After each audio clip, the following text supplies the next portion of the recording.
China nyurin. China nyut beinen. Akin ta cái mà. Yung ngota ke ikin nomba well we. Ma ko je guru le ade ke duo ni mumin ma kin cholen u len. Bin jo beri gi dai don don ye tinga pet. A kya to ka chi ka ran ben. Ka nga ka pui tuk de ka ran to tuk. Ta ai cái ta gal ben. Che ka lui kana gam lu ma ki ro loy pin nom nga ade ke pet ye gi indi ka tiaran tho gi. De den ci mariak bay wan ko ba ke lu mi dere. Mariak dit bay wan mariak gun chul. Ga gun chul. Ku je luel ke pie din yen cha ta. Ke ki ben ap yo. Ti je din bio ti je nyut. Kay jo le ra na cho ger ngate mu dut ger matematik. Oke, ger ngate mu dut. Wil ke ko birang e aping ade din ci ra ping ke ran be. Cha den ke ti ne ger pi de. Ma de mu ni jolan ye ke pet ye ke yindi ke len. Ba be ga je be nom jo wel we. Mene aja ti ti je din na tu nyut pa na tu pel de je nyut. Ju yu mane ngade ke jo le ke piedu. Ci den pa na tu ju nyut ci ram ben ju nyut la mat ko kuran ben ye ngade ke jo le ke piedu. Kedua ni entak ci ram ju nyut ben. Kalau jalan wedia. Ran ye ju yor ke jo chol ju le wer piondu. Ke de ke duon ko ba ti or ko ba le. Kalau le girlfriend dire. Girlfriend. Girlfriend du nyan pa na tu. Ke lu le ko pa na tu.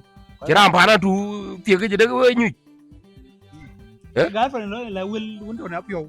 Win to ke win ta. Girlfriend dire le.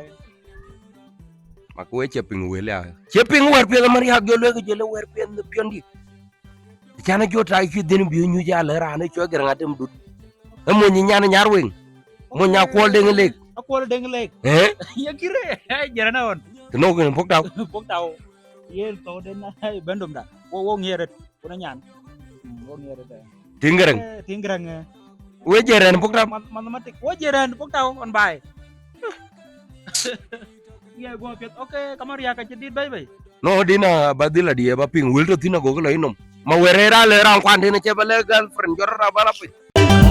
Tang chi tin di da biura na mo ku jel jam kengar bi ya ya tareng na jang na wow jin man. Ti chi tin di da biura na mo ku jel jam kengar bi ya ya le gareng na tum du jin man gareng wale ne ran chi rat bal be wer win kor bal be.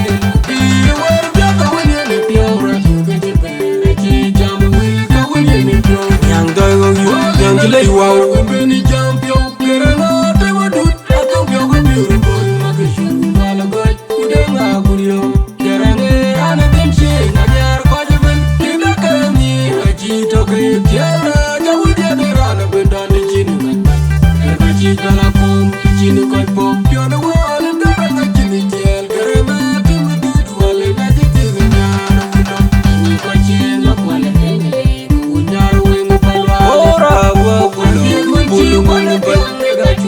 you know